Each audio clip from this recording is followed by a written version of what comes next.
Hello, and welcome to the October episode of Cinetopia. I'm Amanda Rogers, co-founder of Cinetopia, and I'm here with Jim Ross, managing editor of Take One magazine. How are you, Jim? I'm very well, thank you. Good. And Luka Vukos, part of Cinetopia as well. How are you doing? Not bad.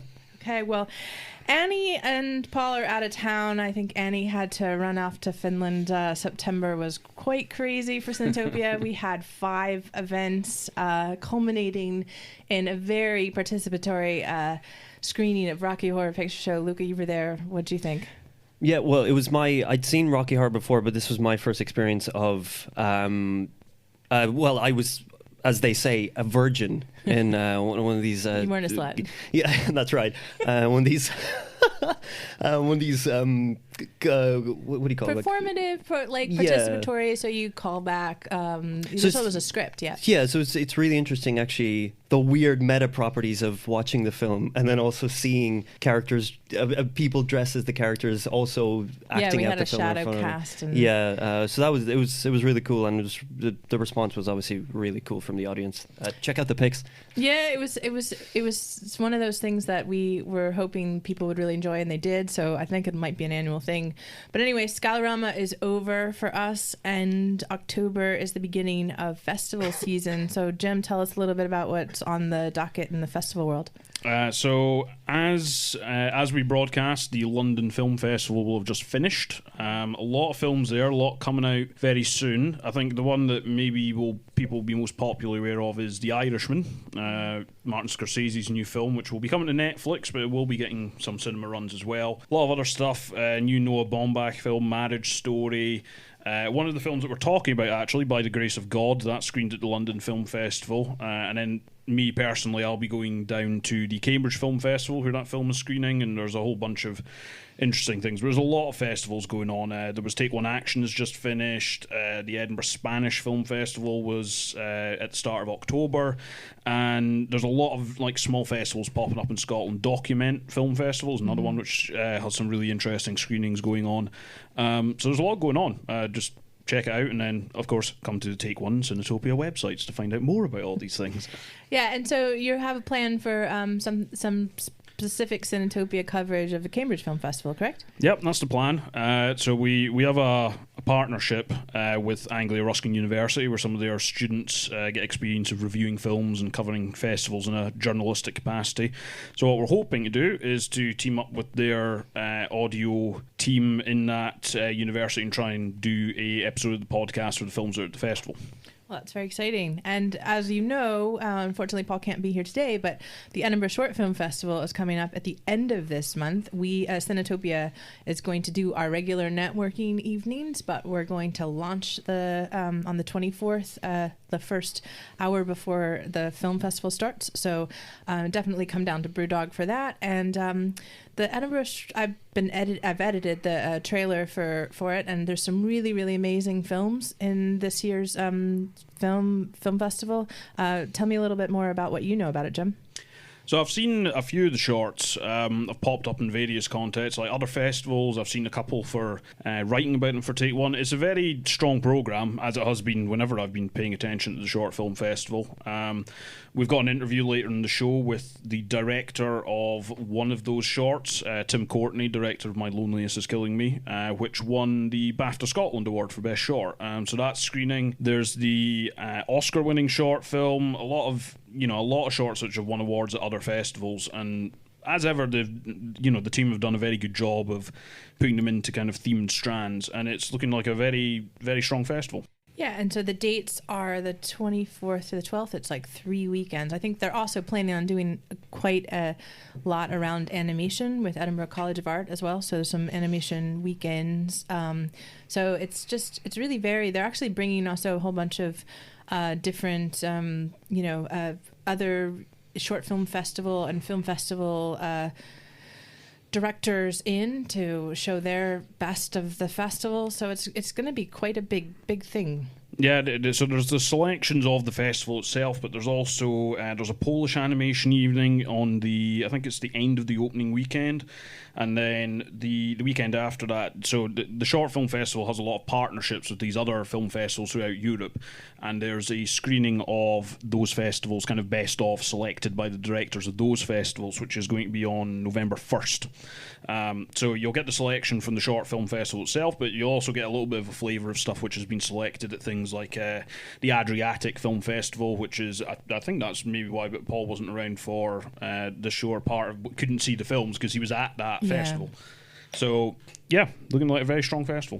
Yeah, so if you're interested, EdinburghShortFilmFestival.com is where you go to see the program. But now on to October films. So we're going to first start our podcast reviewing 4 films that are either been out or are just coming out. The Joker, I think we all have heard a lot about that one, and we'll be talking about that in length. Nonfiction by Olivier Assayas, The Day Shall Come, directed by Chris Morris, and By the Grace of God, directed by Francois Ozon. Also, Jim Ross had also done an interview with Tim Courtney, who is the director of My Loneliness is Killing Me, which is also going to be at the Edinburgh Short Film Festival.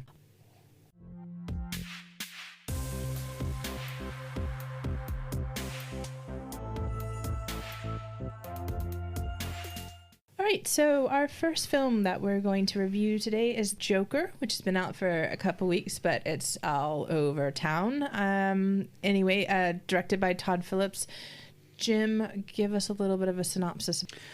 So, as you can guess from the title of the film, it is basically an origin story for Batman's most iconic villain, but it's a standalone thing, so it's not really related to any of the other DC films that have come out lately. It doesn't link into Justice League or Batman v Superman or anything like that. I don't think it even links into the forthcoming one that is coming from Matt Reeves. I think it's next year. It's very much a standalone thing, and it follows a man called Arthur Fleck, who lives with his mother, is very down out on his luck. He's a clown for hire, so he's standing on street corners, twirling signs around. He wears a stupid wig. And we opened the film with him doing that and him basically getting set upon by some kids and getting beaten up in a side alley. And it basically charts then his descent, really, into becoming the Joker, into becoming this iconic supervillain. He suffers from various mental ailments. He's on a lot of medications as he lives with his mother, and it's set in Gotham City during a garbage strike, so it's a very grimy, very depressing, kind of oppressive atmosphere. And as I say, it basically just follows the process of him becoming the Joker. So by the time we get to the end of the film, no spoilers, I mean, it's pretty obvious, he is the Joker, and it's basically just following that process and what actually causes him to become that character and what the driving forces were behind it. So it's directed by Todd Phillips, who's probably best known for comedy, in particular the Hangover trilogy, and he has pitched this to DC Warner Brothers, and it's co-written by him and I think Scott Silver is the name of the other screenwriter. So it's a very dark, it's R-rated in the States, I think it's a 15 here, so it's very much going for a challenging adult take on this character and how that character came about. And what do you think of it? So there's been a lot of hysteria around this film. You know, it premiered, I think it was at Venice, where it won the Golden Lion, and there's been a lot of chat about the film. I don't actually think necessarily a lot of it has dealt with how it is as a film. It's very inspired by, for me, I got very strong hints of it. There's a lot of stuff ripped from Martin Scorsese's filmography. Taxi Driver is an obvious touchstone. The thing that it hews closest to is undoubtedly The King of Comedy, which follows Robert De Niro as basically a crap stand-up comedian, effectively, trying to get his big break. And De Niro was actually cast in the film. He plays the role of a TV talk show host, not unlike Jerry Lewis's character in The King of Comedy. So that's a very, very close inspiration for this film. It's also got elements of other things. I got a bit of Sidney Lumet off it and kind of that kind of like New York 70s, 80s noir aesthetic. It wears its influences very much on its sleeve. I'm just not convinced it really does much with that. It feels a little bit empty to me. It feels a little bit hollow. What I will say is it does get some points for trying. It is trying to address a lot of adult themes and a lot of things that you wouldn't necessarily expect to find in a comic book film. There are comic book films which have tried to approach difficult topics before. I don't think they've done them successfully. I don't think this one does either, but I will give it points for trying to do that. I also think it looks incredible, but I'm interested in what you guys thought of it, because before I go off on one about, bits that I think didn't work, there's plenty to talk about, and there is plenty this film did well. What did you find? Let's just get out of the way. Joaquin is, for me, this is very much somewhat of a culmination of actually quite a few roles that he's done. Watching this, the body contortions that he does with his face and everything is very much like, Freddie Quell in The Master. The romantic melancholia from Her is kind of in this as well. And of course, what I liked about it is like Joaquin has sort of played villains before, most notably in Gladiator. But in here, he plays a villain where definitely by the end, because it is the Joker, it's really cool to see him invest in some sort of evil glee. Like there's a stair sequence featuring none other than Gary Glitter. And it's parts of it is kind of fun to watch. And as someone that has heavily read into Batman and all these things, it's cool to see this character come to life up to the standard of someone like Heath Ledger. I really think like that performance is there. And of course, one of the illnesses that he suffers from is known as pseudobulbar effect, which is like this uncontrollable laughter, which in the case of this film is more aligned with some sort of PTSD rather than, I think it's multiple sclerosis that disease comes from. So I really liked it. Joaquin, that's already been said by everyone. He's amazing in it. I'm sure you guys will agree. With regards to the influences, this film, next to the films that Jim has already mentioned, there are latter parts of the film that reminded me of more contemporary films. Like, there's a very specific film that came out in 2015 called Christine that starred Rebecca Hall. And that film was obviously inspired by Sidney Lumet's Network and stuff like that. But that film was about a news anchor who, to quote Arthur Fleck himself, can't realize whether it's her or whether it is just getting crazier out there. And she realizes that the news is just feeding off of this craziness. And as per the real life story, she offs herself on live TV. And that's all I'll say. It's up to the people to watch it. I thought that was very prevalent. And likewise, Modern Times. We'll get into, I suppose, the politics maybe of the film, what it's trying to say on a social level. So as a way of introducing that, I think there is a sequence of Modern Times that really struck me. Because part of this film, it vacillates between you having sympathy, maybe empathy towards the character, and then the watcher of the film having to contend with the fact that this character is a psychopathic narcissist, that like he enjoys killing people, whether that's people that are technically in the 1% or whether that's people that are technically on his social strata.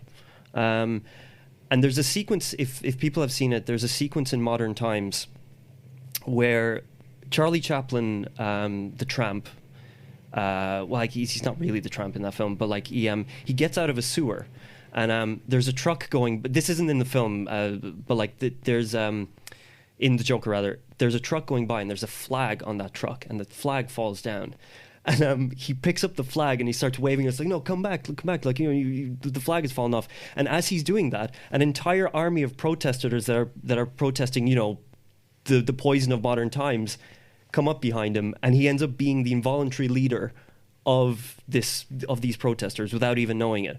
In many ways, that's what this character is representing on a social commentary level.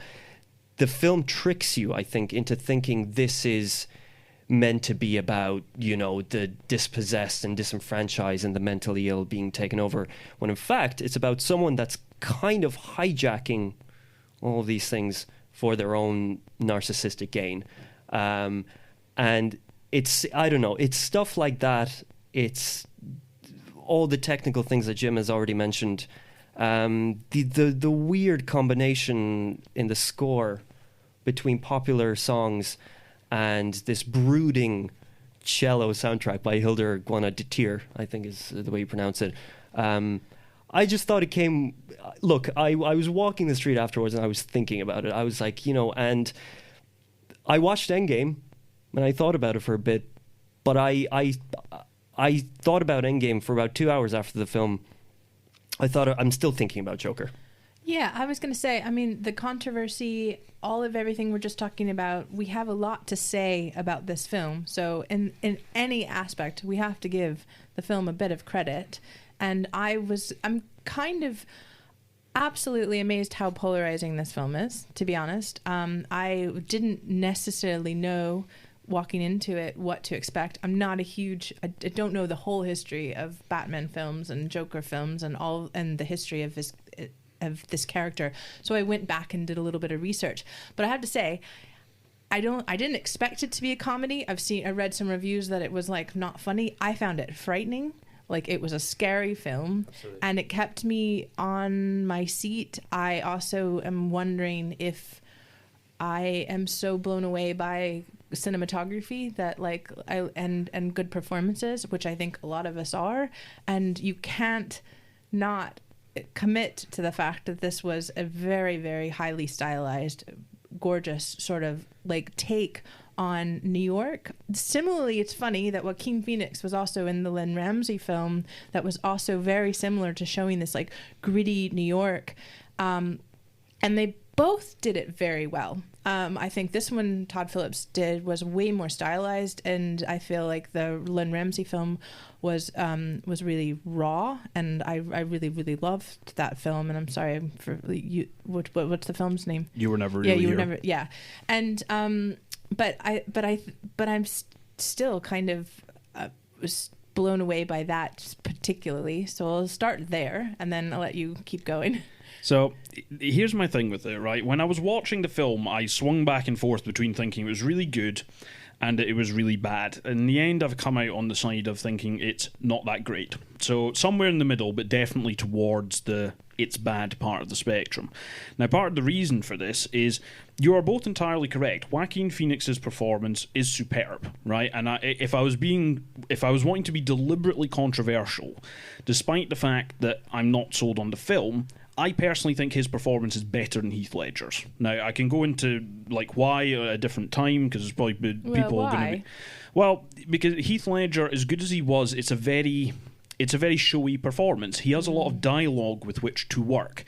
The most terrifying parts of this film, and when I feel Joaquin Phoenix embodies that character, and the way that character is both descending mentally whilst also ascending in terms of his confidence and thoughts of himself, which is a very difficult mix to pull off. He's doing it entirely through physicality. He's doing it without dialogue. And this kind of I'm glad you asked me, because this gets me to the heart of what my issue is with this film. The cinematography is superb, right? The Hangover films have, for all their faults in the later entries, have always looked very good, and it's the same cinematographer here. Joaquin Phoenix does an excellent job with this performance, right? And to me, I think he needs to do more than Heath Ledger did. That's the main thing here. I think Heath Ledger had quite good material to work with, which is not to take away from his performance. It's still incredible. They're both very good performances. But the performance in Joker and the way it looks mask, for me, what is a very simplistic script. The bits of this film that do not work for me are when Phoenix has to deliver the words put into his mouth by Todd Phillips. There's a sequence at the and avoiding spoilers around specifics. There's a scene right at the end involving the TV host played by Robert De Niro. The dialogue in it, I'm sorry, it's like it's been written by a high schooler. It's so on the nose. It's so lacking in nuance completely. And the issues that the film wants to bring up, it does it with all the subtlety of a brick through a window. And that performance is miles above the material it's been given. My issue is the more I watched the film, the more I got annoyed because it's invoking much better films and a performance which is not worthy of the script which is here. And it's not trying to forge its own path because there is a lot of window dressing around the edges of Batman mythos. There's basically what is quite frankly a half-baked subplot that centres around Thomas Wayne, right, who is the father of Bruce Wayne, who will, of course, go on to become Batman. And Bruce Wayne is in this film. He's in it as a child. I think he's maybe about 10 years old or something. So that's in the backdrop. It's all too willing to embrace that, and it's using all of these elements, to my mind, to elevate what is a pretty thin script. Now, it gets points for trying, because it's trying to do something more interesting than something like Endgame, quite frankly. This is a more, for all the scope that something like Endgame have, this is a more cinematically ambitious film than a lot of the Marvel films. But for me, all the technical aspects and the performance aspects and the reality of it, and we'll come back to the reality of it in a minute, because I can see Luka is like absolutely itching to try and counter some of these points I'm making, right? To me, it is trying to elevate what is actually pretty thin material. I also would just say I don't know where... I mean, we talk about people like Quentin Tarantino's films are completely modeled, and I actually like them. They're modeled after other films, and sort of, and this is definitely taking direct inspiration from some films, but it's paying homage to them as well. So where are we saying that this isn't, an okay film to take homage to films that I think we all sort of respect in terms of, the 70s work? I guess I didn't expect much because when you put The Hangover in front of like as a director, I wasn't expecting that. It's a DC comic. It's an anti-hero story. It wasn't something that I expected massive amounts of.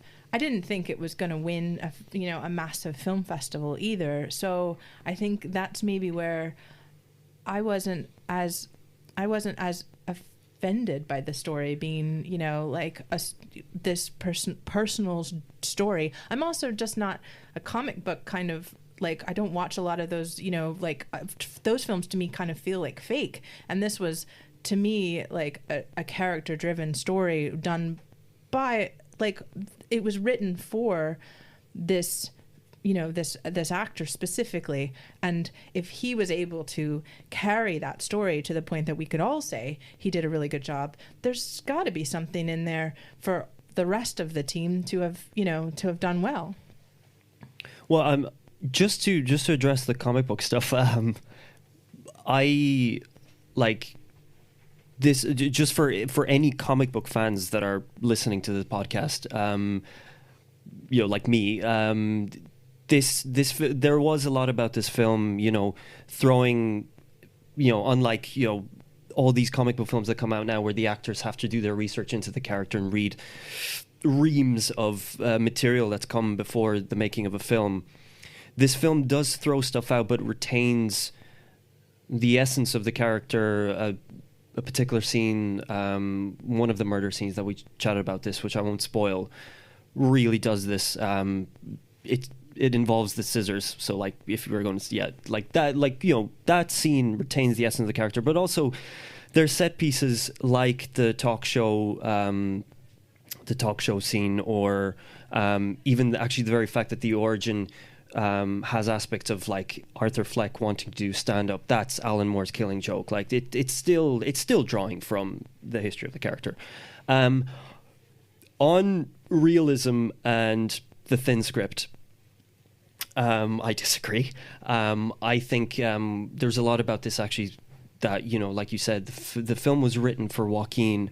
And there was all this press about how every day they would actually rewrite the script. And I you know, look, that's not only is apparently that really commonplace for large budget films, but also it means that they were refining this film in the process. And Joaquin has said that, you know, he was discovering new things about this character, and it really shows. Like, I really think there's refined elements in this film that is, you know, the result of a process of really thinking about what story these people were telling. There is another film way back that this film draws influence from, and it's actually the basis for how the Joker was written by people like Bill Finger and stuff like that. There's a film called The Man Who Laughs by Paul Lenny, which incidentally is about a king kills one of his competitors and then disfigures his son so that he's perpetually laughing and stuff like that. That film is a German expressionist film. And with regards to what story and what world this film is creating, this is a story, despite... You know, Taxi Driver had a voiceover, and what this film has over Taxi Driver is that it's able to tell a first-person story without voiceover. And there are points in the film that I was literally like, oh, yeah, shit, like Joker is telling the story. This, you know, and that's the beauty of the trick of this film, is that it gives you this very 70s New York realistic version of Gotham City. And then you realize, no, this has been tied up in ribbons by Joker. This is, you know, there's a subplot with Zazie Beetz' character, which is deliberately limited so that something is revealed. And if you take my point that this film has been refined, that people that made this have thought about this on every level, then the perceived shortcomings, to me, they're not shortcomings. They are the faults that someone has when they're telling a story, just as, you know, I'm trying to make my point right here very laboriously. So that's my point. This film beautifully depicts a warped version of the world as seen through the eyes of the Joker. And the final scene, first of all, Jim, you mentioned like the writing in that talk show sequence. Well, they're like, even though there's subversions in that scene, Robert De Niro talks like a talk show host would on TV. It's sort of, you know, a moralizing white patriarchal figure that's, you know, telling someone what they should be doing.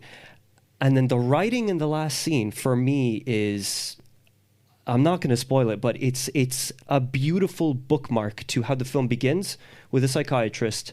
And when you compare those two scenes, the film starts very early with the psychiatrist and ends with a psychiatrist. And when you realize where this character has come, how he's transformed, despite it being a very linear, tragic line of, you know, he's always going to become this, you know, he's always going to become this monster. I was bowled over. Yeah, there we go. Right. I can totally see why someone, right, and Luka in particular, right, has explained very eloquently why he likes this film. And as I say, there are good things in this film. The main thing for me is that script, like the final scene, I was not bowled away by it. I mean, it brought to mind for me, basically, like, if anybody's watched Seinfeld, right, there's a scene... Careful. Right?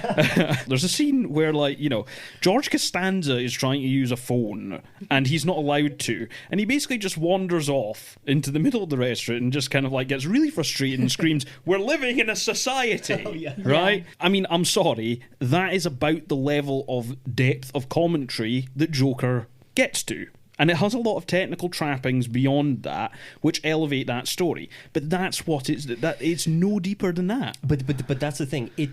The film starts telling you we are making a social commentary, and then you realize, actually, no, we are talking about a monster that's hijacking the social commentary. Well, that's the thing. It doesn't go into that. It doesn't. I get your point. Like, you know, you come to realize that basically things are being co-opted for this character's own validation, his own personal objectives. Right. But the entire trappings of the film before then are not that. It is focused, like, it goes through, so there's scenes with his, I think it's his social worker, where they talk about budgetary cuts.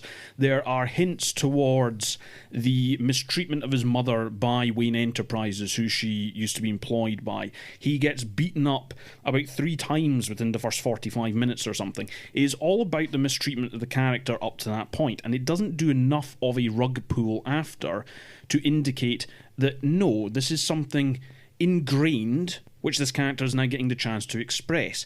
It's not communicating that well enough. The other part of it is the technical execution, right, for all of its plus points and things like cinematography and all the rest of it, is very, very mixed, right, because it's going for this grimy, real feeling Gotham City.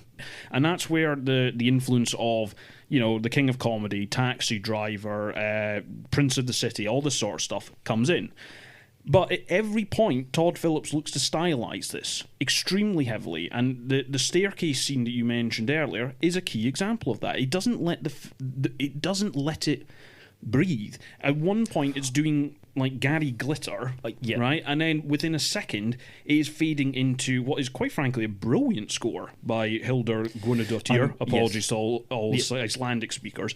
And it's very mixed execution. I don't think... I see what it's trying to do, and I agree that it's trying to do that. Well, I don't think it does it very well. The staircase sequence is really interesting to me because it's the keystone for what the film is, which is... I'm really glad you brought up the music in that, because you start off with Gary Glitter. And much like the film, you start off with... You're like, oh, you're in... Whether it's the darkness or the glee, or, it's the general evil of this character... much akin to the mind of Gary Glitter, and then you go into these weird ambient thuds that mimic, his landing on the steps and stuff like that, as 2 cops appear, as reality itself veers its head, and the film is weaving in and out of that. And look, like, again, I just to finish my point on this, because I know we have other films to review. It's really interesting that there are a lot of African-American characters in this that occupy... They're clearly in the same social strata as the main character, and they actually feel... Like, even like in the trailer, you see he's on the bus, and he's chatting to a kid, and it's a little kid, and there's an African-American kid and African-American mother, obviously. And that's one of the scenes where, he gives the little card because he starts uncontrollably laughing. He's like, this is my condition. And the trailer makes it seem like, she's just going to, oh, you crazy asshole. No, she's actually really calm about it. She understands. The psychiatrist goes, people don't give a shit about you, and they don't give a shit about me. Zazie Beetz' character, at least for the... That's an example of that on-the-nose dialogue I'm talking about, by the way. Well, that's true, but it's interesting to see how he reacts to that. Because Arthur Fleck, they go to him, we understand your pain, and like we're all in this together, but Arthur Fleck can't look beyond himself, and there's a very good sequence where he sees... I was watching another review by... on YouTube, and they mentioned this as well. There's a scene where he sees a person in a clown mask in a taxi, and he smiles. And in this review, they beautifully said it's a perfect example of someone seeing their own face in a crowd.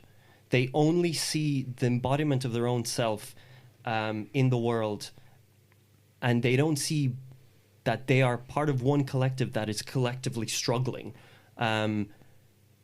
I mean, it reiterates the point I've been trying to make, that he is a narcissist and he's a psychopath. I'd just like to interject in one thing. I'd like to say, who is this film made for? And if you see how many people who are watching it, it is a popular film. So the idea of stylized and sort of storylines and stuff that works for a massive amount of people sort of seems to fit what would be, something entertaining. And in my own sense, I was entertained. Secondly, I would say, as someone who's lived in New York, I think there's something very, very, and why Taxi Driver did it really well, why the 70s films did it really well, why this film like hits upon this, is there's something very, very isolating about being part of a space like that, and also being part of a group. And I definitely think that there's something very narcissistic about being there too, and like and thinking like you're the most important person in the room. So I think there is something like taking upon all of these stories about New York and all of this research, and I think there is an effort, whether or not we all agree it's done well, to sort of to have that conversation. So the funny thing is, right, what you've said there and what Luka was saying there, I don't necessarily disagree with large swathes of that. The issue for me is it has taken an iconic character, and as far as I'm concerned, it has attached it to a pretty substandard story. That's really what it comes down to. If it didn't have the trappings of this Warner Brothers DC budget, if it didn't have Joaquin Phoenix, and I realise there's a lot of ifs here, right, because the obvious counterpoint to this, well, it does have all these things, Jim, right? But the thing is, it's trying to be a smart comic book film. No problem with that. And I laud its ambition. However, the execution, for me, on the story front and the script front, is not there. If it was in any other context, this would be seen for what the script, I believe, is, which is it's very satisfied with itself. It thinks it's delving into conversations, but it's not. Like, talking about, you know, what leads people to co-opt movements or start movements and how we treat members of society. I'm sorry, you've got to go deeper than simply putting up banner adverts and playing a clip from Modern Times. You have to go deeper than that, but the film, because it has all these trappings and it's attaching them to an iconic character, it doesn't feel like it does need to go any deeper. And as far as I'm concerned, if you're going to go down that route, then it needs to do it, particularly when you are referencing so heavily films which have done that. And I think it misunderstands some of these, right? I mean, a lot of the horror in The King of Comedy comes from the fact that it's so banal. In that film, Robert De Niro is basically just a guy who's really insistent, narcissistic, yes, and basically just bugs people into submission. And it's the banality of it which is so terrifying. And that's kind of what this film is looking to do, but it's so determined to be iconic and it's so determined to be shocking that it forgets to actually add the commentary. You can't just point to a topic and say, hey, you remember that? That's dreadful, isn't it? And then just, you know, then go into the Joker dancing to Gary Glitter. It's not depth. It is iconic, though. Yeah, well, yeah. I mean, that's the thing, though, right? That scene is going to get played all over the shop. The thing is, it's pretending it's deeper than it is. Just because you've attached it to a comic book property doesn't make it deep. That is masking the fact that it is actually quite shallow. I don't think it's going into it in the extent that it believes it is. Well, I think that we're not going to agree. I mean, I'm sort of in the middle. I didn't think it was, you know, my most favorite film. I didn't think it was that deep. I thought it was a little bit of a roller coaster ride with some pretty imagery. And I thought it was still slightly better than Bohemian Rhapsody, you know? So, like, I mean... That's not a comparison I was just expecting. Saying, if you look at who was in contention last year, right? Like, we're all... I just want to say the people who wrote... I want to look at all the critics who wrote 4 stars for Bohemian Rhapsody and then gave this one a 2-star. I just don't understand... that's my point. Well, maybe my expectations of the guy who made The Hangover was, you know, like, was not as high as, you know, as I should have. I hope you realize I'm expecting that to be on the Blu-ray cover now. Amanda Rogers, Cinetopia. Well, it was better than Bohemian Rhapsody. Well, that's my theory. There you go. Cinetopia's first pool quote. On that note.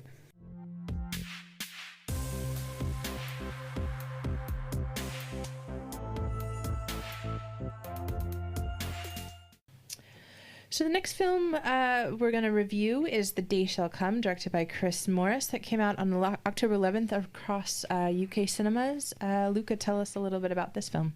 So it's written and directed by Chris Morris, who people, I think, most prominently around the world will know for his last feature film in 2010 called Four Lions. Previously, Chris Morris has been sort of, at least in the late 90s to the early 2000s, a mainstay of British satirical television with The Day to Day, Brass Eye, and Nathan Barley, which he co-wrote with Black Mirror creator Charlie Brooker. And this, the story concerns a poor, I think his name is Moses Al-Shabazz, played by newcomer Marshawn Davis.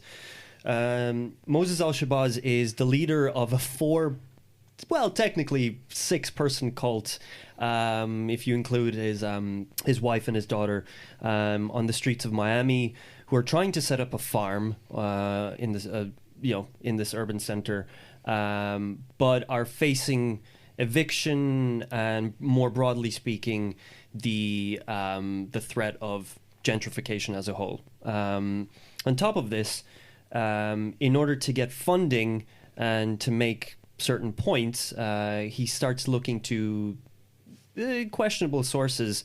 Unbeknownst to him, those sources are actual plants by the FBI who are trying to nail him and also use him to get other terrorist groups. So Jim and I, we went to see this a few weeks ago at a preview screening at the Cameo, which also featured Q&A with Chris, and it was very good. And I'd like to hear what Jim has to say, but just briefly to give one last point about the film is that the film, if you're familiar with Four Lions, this is kind of treading on the same territory of him sort of giving his sort of satirical take on the war on terror and to put it bluntly, stupid people that are trying to be terrorists.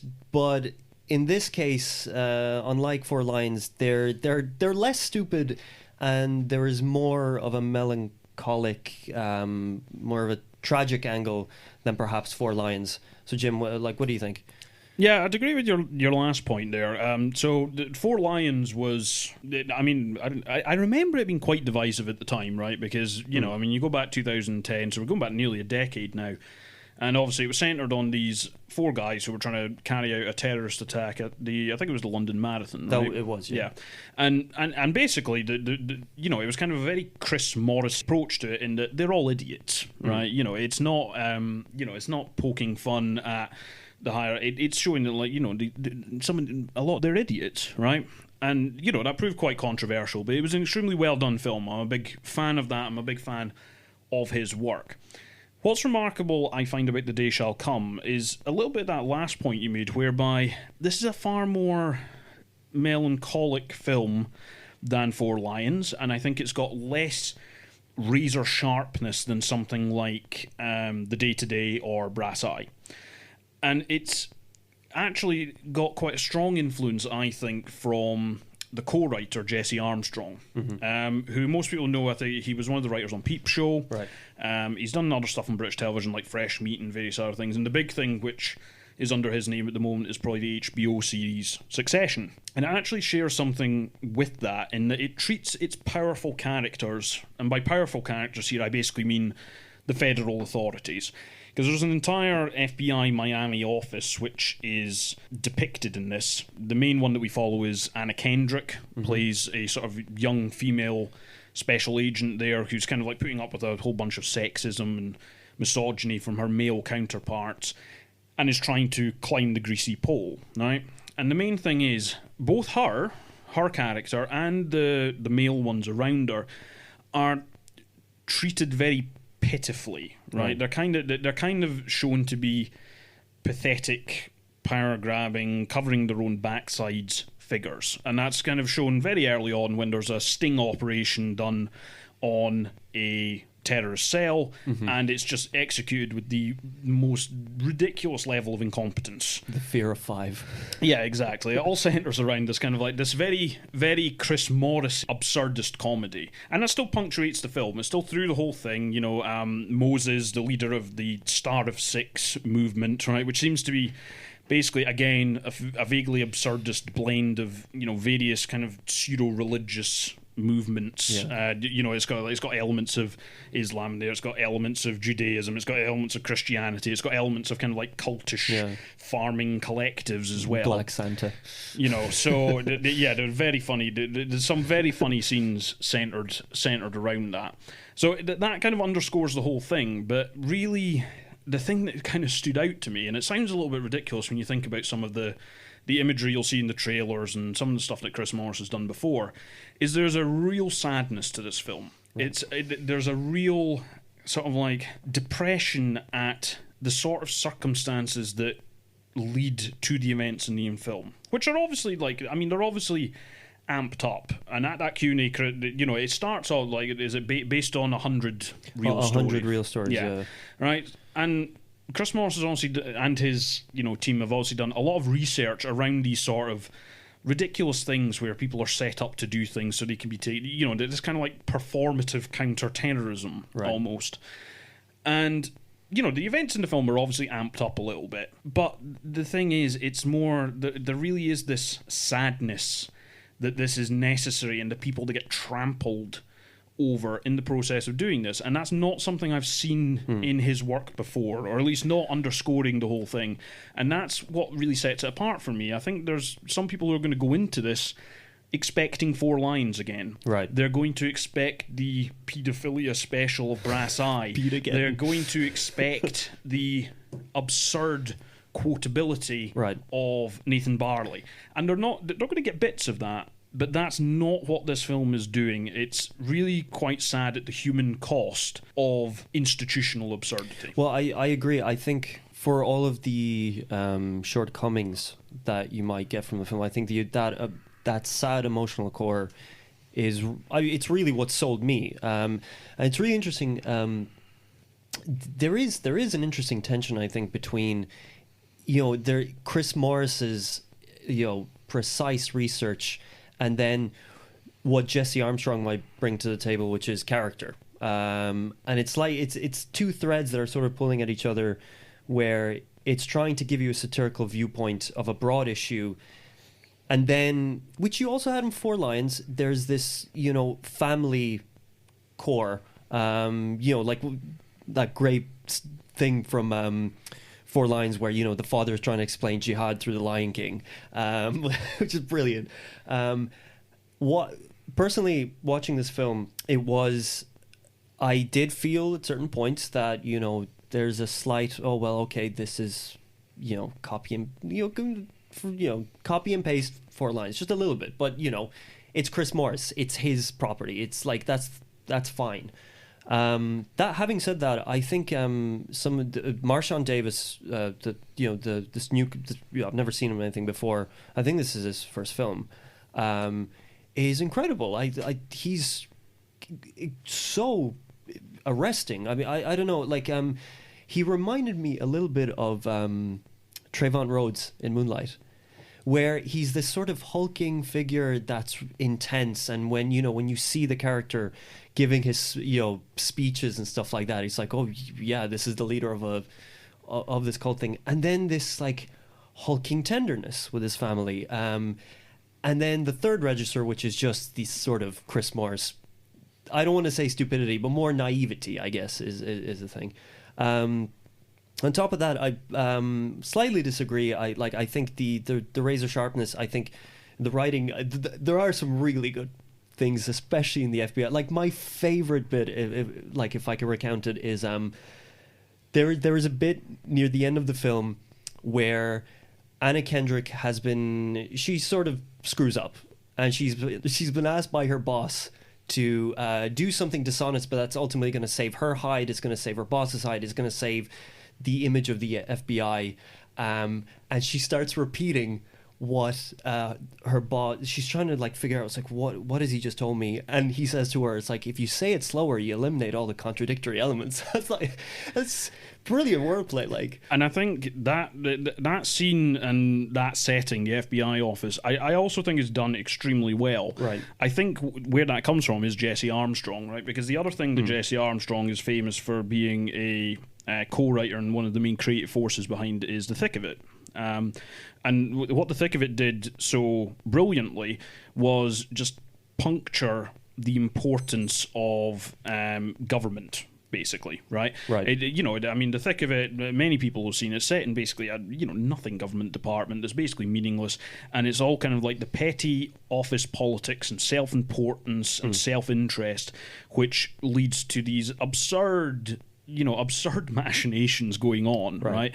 And I think they've taken that and they've applied it to counter-terrorism in the FBI really pretty brilliantly, in exactly the same way they took the thick of it and they amped that up into what became In the Loop, right, which was a film version of it, and they basically took that petty stuff and transposed it to a war in the Middle East. I think the same trick has been performed here, and it's been done very well.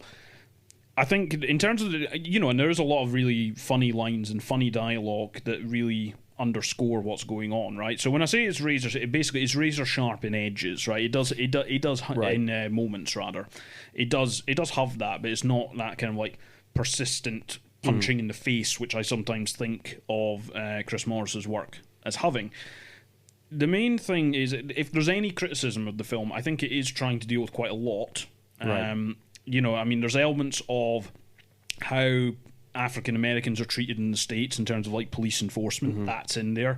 We're revisiting the war on terror stuff from Four Lions. That's in there. There's the gentrification of neighborhoods in I was going to say American cities, but globally really as well.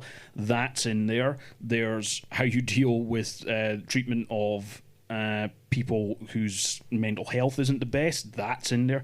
All these elements are in there, and like they don't all necessarily get the time they deserve, to be honest, but I'm kind of impressed that in this satirical framework they get as much time as they do, to be honest. I would say the excessive bit, it really sort of happens in one sort of midsection of the film, is that there's some slightly fantasized supernatural elements of a crane being shot down by the will of God almost, and then a talking horse, which I understand considering this is from the mind of Chris Morris, but that's the thing. It's like, considering there's this whole thing about the film as well, that it was some parts of the film were sort of they had no permission to shoot on some of the streets, and there was like all these telephoto shots, like literally in Miami, and I thought like that would be an interesting aspect of the film, those supernatural things, had they sort of been a consistent through line in the film. But because there's all this, like, you have a massive disparity of focus between the people on the street and then the guys, as Chris Morris said, that are shooting what do you call them, the FBI office, like, that are just having fun almost with these Nerf guns. That's it. So I think like that was the bit of fat on the script, I felt. Yeah, I think so it is a little bit baggy in places in terms of like where it maybe does lose a bit of sharpness. The performances are great though. Like, I agree, Marshawn Davis he's really good actually, and it's it's actually a very hard role to do, because you need to be comedic. You need to show a bit of stupidity, but it's more coming from a place of naivety. But at the same time, you need to be able to do this stuff where he's giving his sermons, where he has, I mean, okay, yes, it's a comically small movement, but he still has people attached to it, so he needs to have that kind of level of charisma to pull that off. Right. And the way that that's balanced with the self-doubt about the effect that all these various things have on his family, he does that very well. And there's a segment towards, like, more or less right at the film, and again, without getting into spoilers, where there's something revealed about kind of like stuff he's perceiving, where, and this is where the sadness comes in for me, and it really hit me in the gut. It was just like the end of this film is, sure, it's underscored with humor, but it's a laughing at how sad this is, like how this situation that the Moses character has got himself into has been allowed to snowball ridiculously, and there are multiple points where he tries to get himself out of it or try and turn it around in some way, but he can't do it. And he can't do it because nobody is looking out for him, because everybody is looking at their own self-interest. And this is where kind of some of the commentary aspects of the film come in, and I think it's really well done. I've seen some people have an issue with it. I don't. I think it's really well done. I would add with performances as well. I guess Anna Kendrick is Anna Kendrick is really interesting as well as a character that's sort of, is a careerist and is a ruthless careerist, but at the same time you see some of her actions come out of an empathy towards just the fact that his cult is not a terrorist group. They're incapable of pulling anything off. They wouldn't dangerously know what to do with a nuke if they had one. And then Dennis O'Hare is like her boss, like the sort of like bumbling villainy of his character is. Those performances are really interesting to look at as something complex, yet still bumbling. It came out on October 11th. I'm sure it'll be screened many places. It's also worth checking out some of the stuff that Chris Morris has said himself around the film about, like satire and the post-truth age and Check stuff. out the Channel 4 interview he did. Yeah, so hearing him talk about it, like maybe after you watch the film, would also give a little bit of context of what he was trying to do, and I think it's very interesting.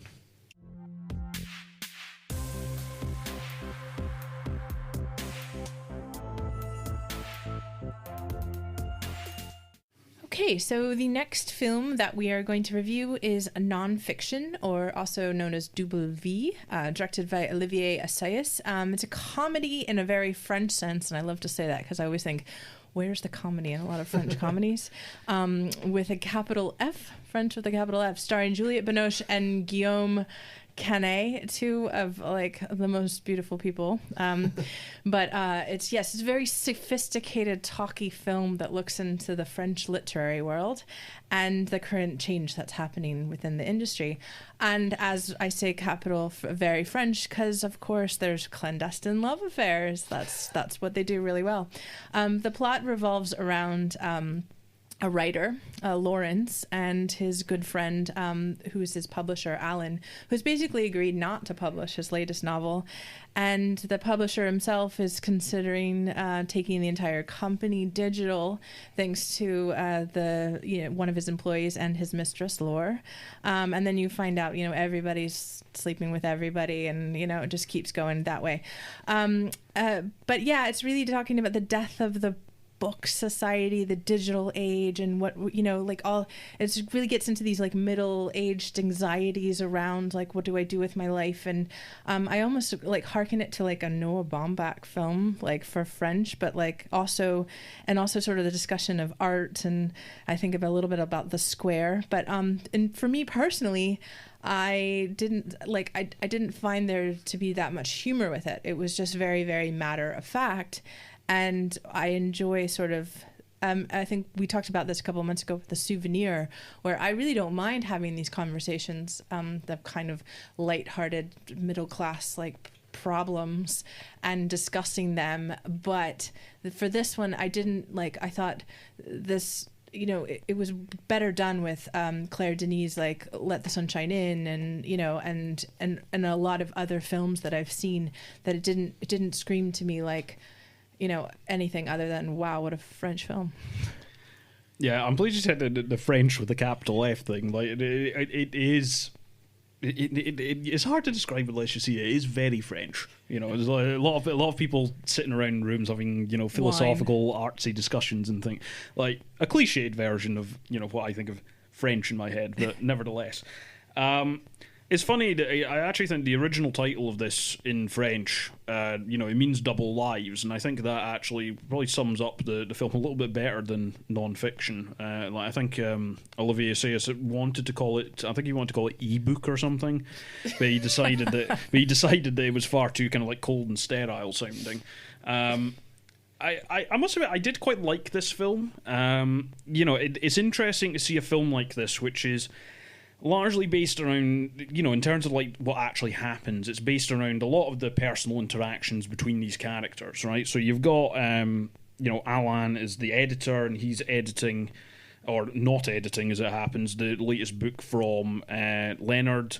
He's decided not to publish it, so you've got their relationship, and then their relationships with their respective wives, and then there's a young, sort of like digitally focused woman who's brought into the employ of Alan's publishing firm. And it's quite interesting to see a film like this, which is largely based around these people talking and philosophizing and having discussions, which has very modern sensibilities. When they all have these artistic discussions, it's all based around kind of like, what is the impact of the digital age? What's the impact of the likes of Twitter on literary criticism and all the rest of it? And the discussions are actually quite interesting, right? I got a lot out of them, but I think your tolerance for it is probably directly related to how much tolerance you would have for having these discussions yourself in real life. Now, as it happens, like I will wax lyrical about this with people who want to, so I got plenty out of it. I could easily see somebody thinking it's very ponderous, but I really enjoyed it because it's nice to see a film like this that is tackling these from a slightly more modern-facing perspective. And I think all the performances are also really, really very good. I mean, Juliette Binoche, of course, we know all about her, and she's put in some excellent performances. This is another one. But also Guillaume Canet as Alain the editor, he's extremely good as well. I think it's a very solid performance from him. And then, I apologise to any French speakers, but I think it's Vincent Macaigne plays the author. He's a lot of good value in this. He has a lot of very, good lines, which you get a little bit of humour out of, but it's they all play off each other very naturally. It's clearly like a very good ensemble cast. It's been cast extremely well. How much you get out of it, I think, really depends on how much tolerance you have for these existential discussions around publishing they have. I liked it, but I think I could easily see how somebody might not. I like to just interject back because I think that kind of conversation seems a little dated to me, because you said it was a sort of a modern take, but I feel like that conversation's been happening within the publishing industry for 10 years. It's more to do with seeing that on film, right? Yes, you're quite right. That discussion has been kicking around for a long time. Pretty much as soon as, ebooks became a thing, and, as soon as, you start to see people taking for short social media takes. So yes, that conversation's been happening for a long time. I haven't seen that reflected in film a lot. A lot of artistic discussion between characters in films, I don't think is necessarily... It might allude to it, but it doesn't really get into the weeds of it. Whereas this one not only gets into the weeds, it gets into it, they roll around in the weeds and they stay there. So I think that's more what I haven't seen it on film necessarily. And also to add that I think, and I read this somewhere else, but it is funny that the French are taking this on in the similar way that, they're the ones who are sort of the ones who are not willing to take Netflix, and they're not, so it's like if this art house film talking about the whole issue of art house films having to kind of take the, the digital era, and they're resisting it. So I thought that was quite a good point. I also really liked it. I didn't really know anything about it, and then I read the synopsis before I watched it. It's like, okay. And then the first scene is about a publisher talking to one of his friends who's an author, and he's rejecting the book that he's... So I was like, okay, this is quite merry and very French. It's like, but I love this stuff. So like, and then in the next scene, they're talking about search engine optimization. I'm like, this... I really like this because it was engaging. I was like, as someone that's also concerned about those things, I was like, as a big reader, it's like I can understand why people might phase out of this, but I love French cinema. I'm interested in these topics, and these performances are great, and I really liked it. It also reminded me of the film does feel a bit like a minister in the government has made sort of a French cultural policy essay. It actually felt like some of the recent films that Soderbergh has been making. Have you guys seen High Flying Bird? That film is about a 90-minute film about a lockout in the NBA and this guy trying to sign all these players on. The premise seems boring, but it's riveting, and I found this to be the same thing. It's like it was like a niche subject, and who cares about this stuff? But it was written really beautifully, and the performances are great, and some of the jokes are so centered on European cinema. The Michael Haneke jokes in this film are really good, as well as some of the meta humor at the end with Juliette Binoche, which Look, it was good. I really liked it. So I think this is like the anti-film of Joker here, because like if you're really into SEO optimization and discussion of the publishing industry going into the digital age, then this is the film for you.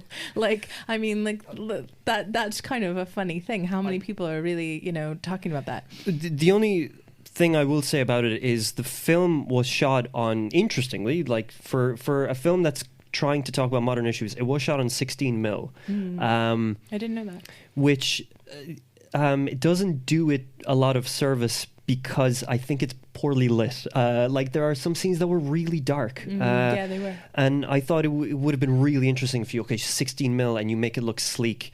And it tried to do that, but there was some stuff it's like, okay, you've done the performance of the script, but just like, just extra light. It was interesting too because of the souvenir thing I mentioned, similar sort of topics. I think the other thing I quite liked about the film, and this is why I think the French title Double Lives is actually a little bit better.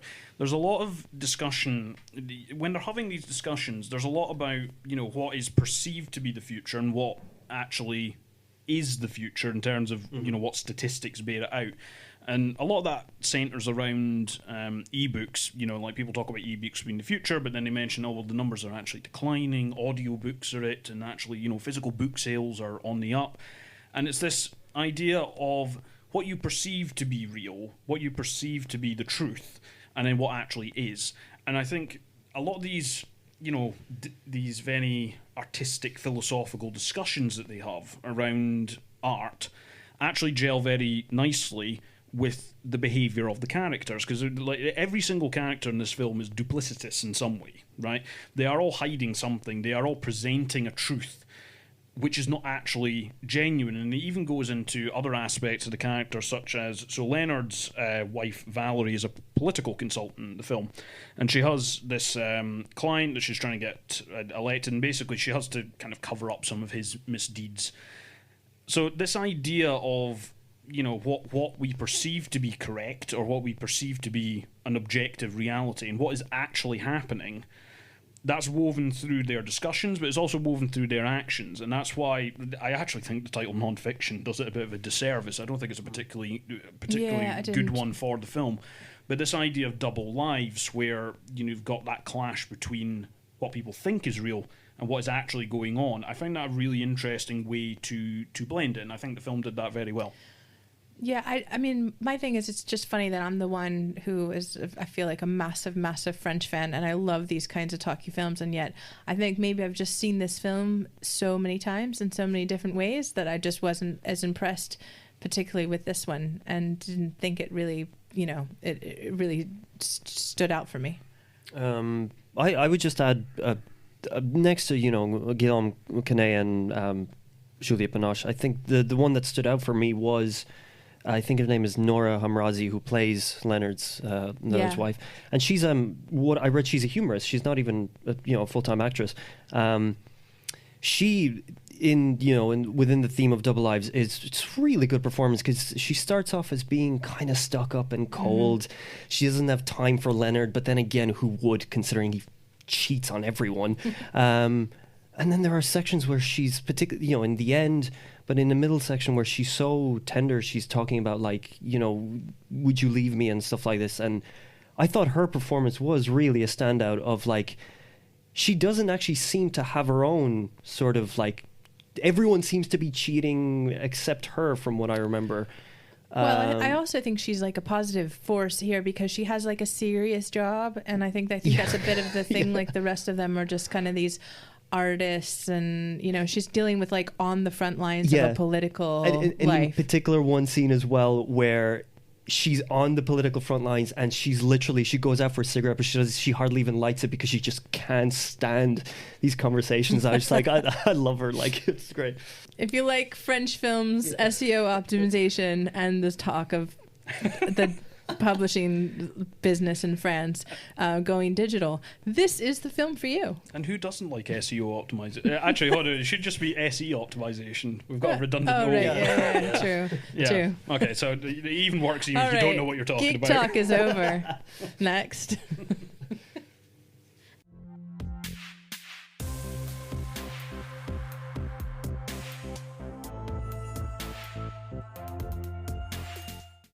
So the final film we'll be reviewing is By the Grace of God, and Jim saw this and will review it for us. Yep, so By the Grace of God is coming out on October 25th. It's playing at a couple of film festivals besides that before then. Directed by Francois Ozon, and basically it follows the story. It's a real story, which has been going on even until quite recently, about child abuse in the Catholic Church. In particular, it's following this tale of one priest, Bernard Prénat, who I think it was in Lyon. And basically the cover-up, or the lack of resolution and dealing with his crimes by Cardinal Barbarin in that sort of like period. I think it was kind of like late 80s, early 90s. And basically what it follows is primarily 3 or 4 men who were victims of this abuse. And the film opens with Alexander, who is basically, he seems to have worked past these issues, but he finds out that the priest in question is back in the local diocese and is working with children once again, after basically he's been assured that he would not. And the opening of the film is basically his correspondence and dealing with the local clergy and the local kind of administrators of the church, the Catholic Church, about getting him reassigned or, expose this. And he's a very devout Catholic. And it starts off with that correspondence. It then shifts to a second character, Francois, who's played by Denis Ménochet. And basically he is a completely different character, right? He's a far more combative character. He is an atheist. And basically his parents know about this abuse that happened. And again, he's tried to move past it. And basically, their attempts to get this dealt with long after the fact kind of coalesce, and they form this association to try and get the Catholic Church to deal with this, to get Prénat to no longer work with children, and even to get him defrocked, and basically try and get them to actually address this. And it's a very interesting film, mainly because of the difference in the characters that take this on. The film that actually brings the most to mind is actually Spotlight. So, the Oscar winner that dealt with the journalistic aspect of similar things happening in New England. And interestingly, I think Francois Ozon actually considered making this a documentary, because around about the time this was released, the priest in question was actually on trial, or rather the cardinal was, for his kind of mistreatment of the whole thing. So there is a certain amount of way that story has moved on since the film premiered at Berlin. And it's interesting he conceived it as a documentary, and then he said, I think, once he started talking to the survivors, because all these characters are based on real characters, once he started talking to them, they were imagining a film more in the vein of Spotlight. So it's very obvious where that sort of inspiration has come from. And it's a slightly odd film at first to imagine Francois Ozon making, to a certain extent, but you can see where that came from. What's very interesting about the film, where it differs from Spotlight, is really in those characters, because it's far more saturated in the attitudes of the Catholic Church. Where Spotlight was also looking at it from a far more journalistic perspective. But it's really dealing with this very particularly Catholic mix of issues that this brings up. There's a lot of guilt on the part of both perpetrators and survivors. There's how the survivors try to work through that in the context of, in the case of Alexander, his continuing faith. He's still a very devout Catholic, so he doesn't want to, disown and shame the church in the same way that the Francois character does, where he's a very strong atheist and is very much okay with going for the jugular of the church itself.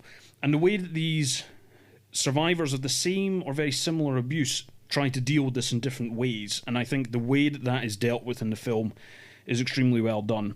I think it's a very well made film as well. There's a lot of kind of very dark interiors, where basically, there's almost literally this cloud over the characters, and then as they start to try and move through that advances. So I think it's a very interesting film. I think it's far more rooted in Catholic thought and kind of the church around this, rather than necessarily the horrors of the abuse itself. I mean, there's a lot of very difficult discussions happening in the film, But I think the way it deals with these questions of how people work through it when they still have faith, but that faith has been tarnished by the institution that is supposedly the protector of it, is a very interesting thing. And I think it's a very powerful film to watch, and it has a lot going for it in that respect. I was going to ask, how does it compare with Ozon's other films? Particularly, like, I guess France as well, which I think was his last film, dealt with kind of history as well, and things re-emerging from the past. It's a far more restrained film.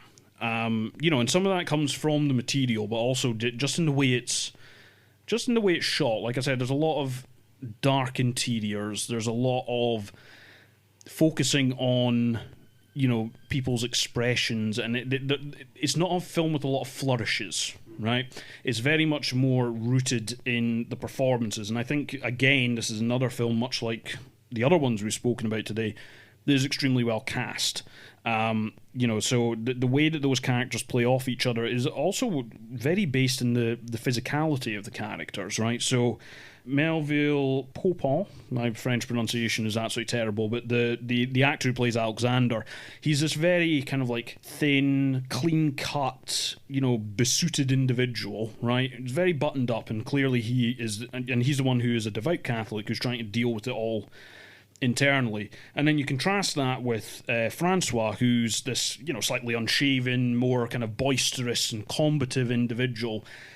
And again, the casting of Denis Ménochet on that is extremely good. So, basically, I think it's far more rooted in character and performance, perhaps. There's less flourish than you might expect. But overall, it is a very good film. It's a very powerful film. It's quite long, to be honest, but one thing it does very well is it blends the different stories quite well. They're quite segmented, but they all feel part of the whole, because it starts with Alexander, it moves to Francois, who's kind of working with another victim called Gilles, and then the most powerful segment from somebody who's not moved on is another character called Emmanuel, and it blends those three segments very well when it could be quite easy for them to feel disjointed, but it manages to do that extremely well, I think. So that's coming out on October 25th. If anybody finds themselves in Cambridge, it's screening at the Cambridge Film Festival. And I think it is Curzon that are distributing it in the UK, so no doubt you can probably get it on demand as well. But I would certainly say check it out, especially if you liked Spotlight. I think it would make a very good double bill with that. Wonderful.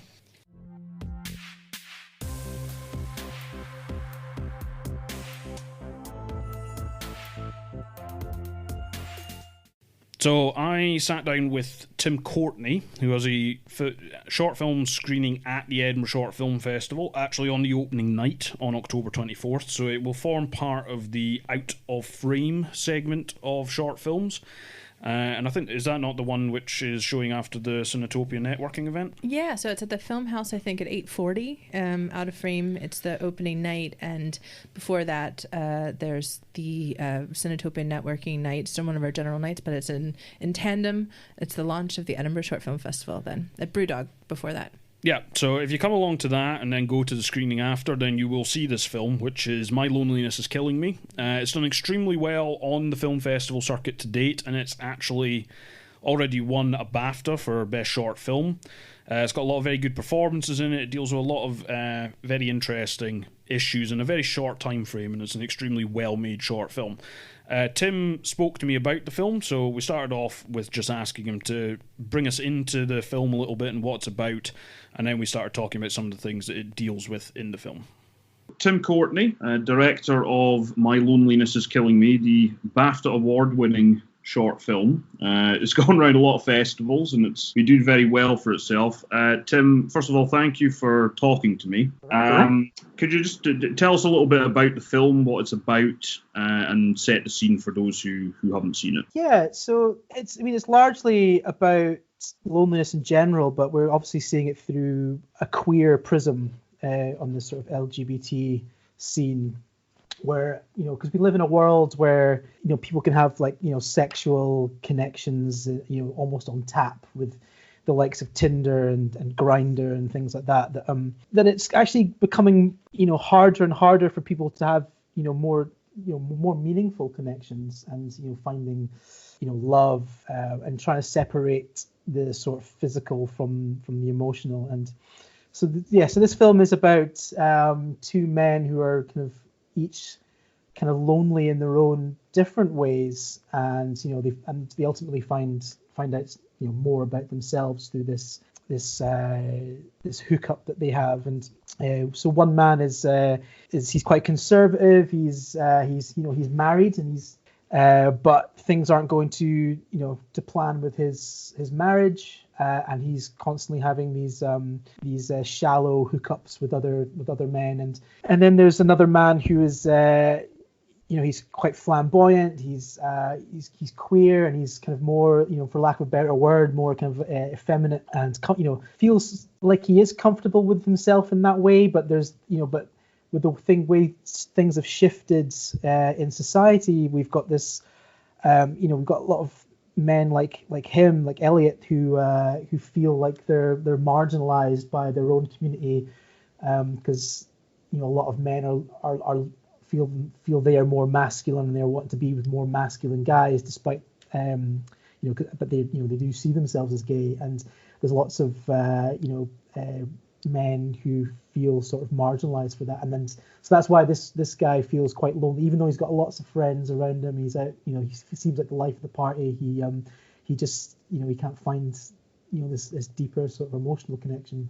So that's what the film's kind of largely about. And so it was written by Michael Richardson, and obviously you direct. How did you come to be involved in the project? How did that come about? The project really came about through Siobhan, the producer. Actually, I believe I got this right. But yeah, so she sort of approached Michael and said, "Hey, I want to put in a project to the Scottish Film Talent Network, New Talent Shorts, and I've got this." She had this sort of idea about doing something to do with the sort of loneliness epidemic in the queer community, and just want to see what Michael thought. And so they put in an application. And so the application, right at the start of the process with the SFTN, didn't have a director attached. So when they were shortlisted, because SFTN shortlisted 12 to 14 films every year, and then they only fund like 6. So My Loneliness was one of the 12 in the shortlist, and so the SFTN said, this would be a really good project for this guy, me. And Michael had a very specific sort of like look that he wanted for the film. So he talks very much about how he had a kind of a music video aesthetic, which and so because I've got a huge background in doing music videos, he quite liked my portfolio. So I came in and I met with Siobhan, and we talked about the themes and the film, and where I kind of from reading this paragraph, because originally the film was meant to be just set in one room, and if anyone knows anything about my work, I'm very, very visual, and I do like to tell stories with little dialogue at times, and so I said, well, I love the idea of this film, and I love how it's, even though it's told through this queer prism, that it can relate to like anyone around the world, but it's so beautifully it can be so beautifully told through this particular mindset. But I wanted to know who the characters were at the front of the film, because setting it in just one room with the two characters, you don't really get a sense of who they are first before you're put into this situation. So I really wanted to know as much about the characters at the front end of the film before we suddenly put them into that little space and see how these two characters sort of clash. And I think that was the kind of big influence there. So so when you're on SFTN, you go through this rigorous development process with workshops, and then you get you're assigned a mentor, and then you're doing drafts and drafts and drafts of the outline itself before you even get to script stage. And it's just kind of getting people used to that level of scrutiny, because when you going to make a feature film, you're no doubt going to be going, you're not going to shoot your first draft, So the film, it shifted around quite a lot, and a lot of themes were brought to the table and then ultimately dropped, and because you're only making sort of 15 minutes, so that's where it that's where it's really started there. But yeah, but the thing that actually really drew me to the project itself, because this is the first film I've ever directed that I've not written myself, and I've been shortlisted before with SFTN and not getting the funding, but I'm also I don't consider myself one of those directors that only directs their own writing, and but as a director you want to feel a real close emotional connection to what you're doing, because you're going to spend the next couple of years of your life, a whole year developing it and getting and then shooting it, and then you've got a couple of years on the roads with festivals if it's if you've done a good job, obviously. So you kind of want to feel that emotional connection, because then you're going to make your best work.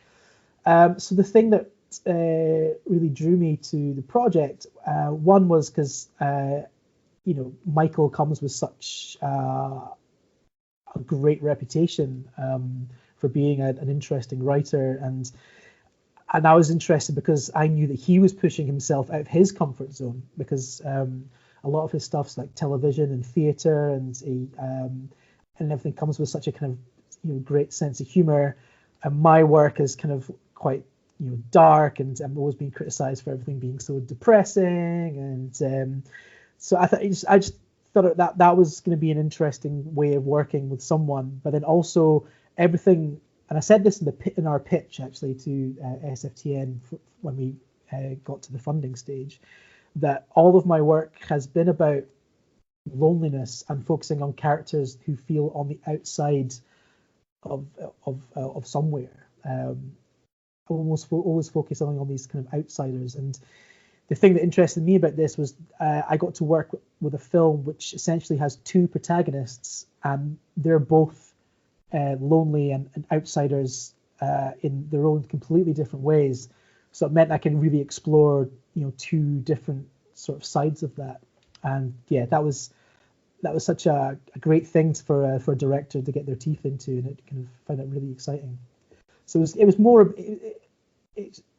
struck me on that sort of emotional level first, before even thinking about any sort of visual aesthetics and what you're going to do with it visually. On a similar note, I noticed that basically you've driven the music for the film quite heavily as well. Well, I wouldn't say quite heavily. I do have my first BAFTA New Talent nomination was for music writing. So, and up until Sean's recent film, I've written all of Sean Hughes's scores up until Bunny. But obviously, because we both got commissioned at the same time, I was kind of too busy doing My Loneliness to even entertain the idea of scoring Bunny. But because we got the money, and I'd always scored my own films because we couldn't afford to get anyone else to do music. So now we had a bit of funding. I kind of wanted to let go of those reins and give someone else a chance. Well, give myself a chance to work with someone else.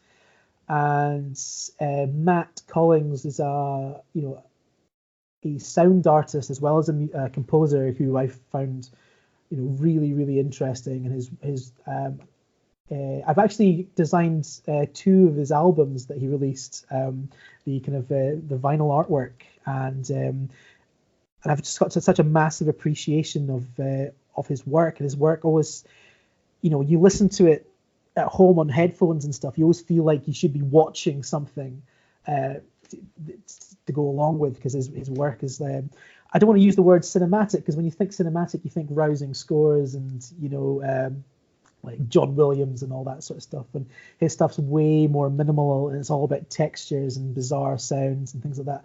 So I really wanted to work with him on this, and so the music that I brought to the table was more was Elliot, his character. He's always he's very much into his nightlife. So we see him in this nightclub, and I was always speaking to Matt about like having these kind of like really dirty synth sounds and things like that. And I feel like I should probably do that kind of stuff and then bring that to him to sort of mix and master. So that's basically what we did there. Is I did the sort of the nightclub stuff and the songs, as it were, all this sort of music that Elliot listens to in the scenes. I did that, and anything that's actually scores the film itself was all Matt's work. In terms of what has driven the story and what Michael put down on the page, what was it? I feel like it's a little bit of a response to other depictions of LGBT people. Where was it that maybe Michael or yourself felt that was falling short? Because there's kind of two strands going on. There's the two characters, Jack and Elliot. It kind of splits apart this maybe rather homogenized view that there is of that community, because they're very different. Or was it more just a simple lack of stories like this? Because, as you say, it's very much based in their loneliness, and they are lonely, but again, in very different ways. Is it a bit of both, or was it, maybe more of one than the other? Yeah, a bit of both. But, Michael always wanted to make this film because he felt that there wasn't enough stories about men like him. You don't see very many portraits of men like that, and especially in television as well. Your gay and queer men are either the sort of the comic relief to a straight female character, or they are like they're masculine guys who go to the football, but there's this whole broad spectrum of different personalities in the LGBT community that people are I've always kind of said that people are people, and that was always where I was coming from, but I know that Michael felt really strongly that he wanted to kind of put on screen something that kind of reflected someone like him and other people who identify like him, and something that kind of had a bit more truth to it. And I remember when Siobhan came to us and said, because she had an idea who she wanted to cast as Elliot, and she wanted to cast a black man, someone she knew, and as soon as I'd had that idea that Elliot was going to be a person of color, I couldn't let go of that, because as a person of color myself, that kind of really brought something to the table that I could really invest in emotionally. And there just aren't enough kind of portraits of people of color in cinema, and then by putting him in this sort of film, and someone who kind of someone who people like Michael can relate to a lot more, and someone who's not who's going to be going to be queer, who's going to be effeminate or camp, or however way you want to sort of put that. You have a lot of people that can really kind of get behind that character, and it's not something you see a lot. And I remember when we were pitching it to SFTN and to other people, and when you say that he's a person of color, people always go to this like this place, this character they've seen before, and people were some people were kind of like worried about Elliot being black, because they were like, so he's going to be like Titus from Kimmy Schmidt, and we were like, no, just because he's black and and queer doesn't mean that the character has to be played exactly like another character you've seen on screen before. And that's the funny thing when you're making these types of minority films, I guess. People kind of go to the only sort of other minority films they've seen before and then be like, oh, so like this. And it's like, no. And the more and more you see these sort of like stereotypes come out, the more and more you realize, you know what, this film's going to be important for that. And I remember having a screening at Kelvin Hall this year in February, and it was specifically directed at queer persons of color, and I went along, and it was just so, it just warmed my heart, because it was the first time I got to engage with people of color and figure out what, how they react, because we know from screenings of how the larger LGBTQ community have embraced the film, but I really want to hear from the people of color, and so there were two black artists that night doing a sort of Q&A about the entire program, and the way they were talking about Elliot, and I brought a lot of my sort of personal experiences of being an Asian man, growing up as an Asian man and feeling, I remember telling a story once that I asked a girl out once, and she was like, oh, I don't, I'm not attracted to men outside my race, and and it was like heartbreaking, because that's something you just cannot control. I can cut my hair differently, I can wear different clothes, but I cannot change the color of my skin. And in seeing how other people of color can relate to Elliot in that way, and how their heartbreak for Elliot, that character, in those kind of ways, and it felt so nice to me. And I remember leaving the Kelvin Hall that night, and I was just unlocking my bike, and I had this really great kind of smile on my face, and this guy winds down his window, he's driving past, and he shouts at me, "Oi, Chinky, you look like a woman," and drove off.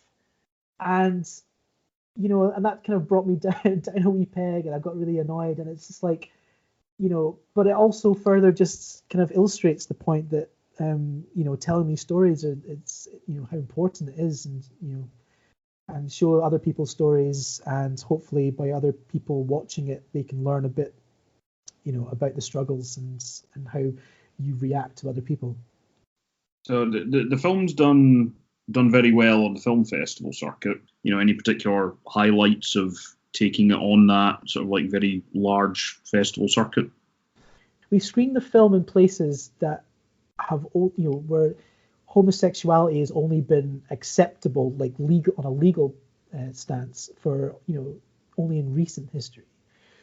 And being able to screen in these places, it's a very, very, very humbling experience, and that's something that it just blows my mind. It wasn't something that I was expecting, and because you make films and you kind of think, okay, it's going to hopefully play at these sort of festivals, and you always have these big festivals that you kind of you hope you get, and it's not played as many mainstream festivals as we maybe have hoped, but it's played all of the biggest LGBT festivals we can play at, and the response has been insane. But it's when it plays at these festivals where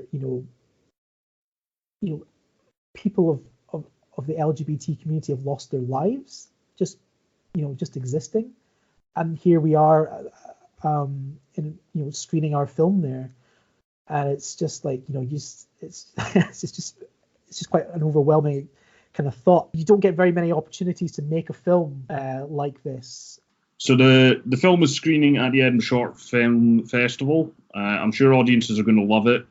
They certainly have it at all the other festivals that I've heard of it playing at. But congratulations on the film, Tim. I think it's an excellent piece of work, and hopefully we'll maybe see you at the festival. Yeah, definitely. Okay, thank you. Thanks.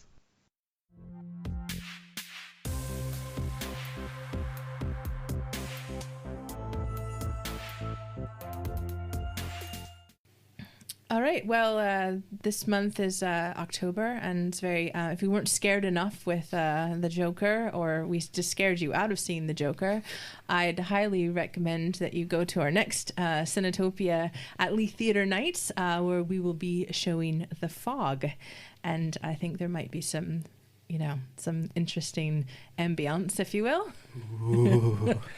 Anyway, John Carpenter, Annie's not here. She went away to Finland for a couple weeks, but she is one of her favorite films. So she was too scared. But we will.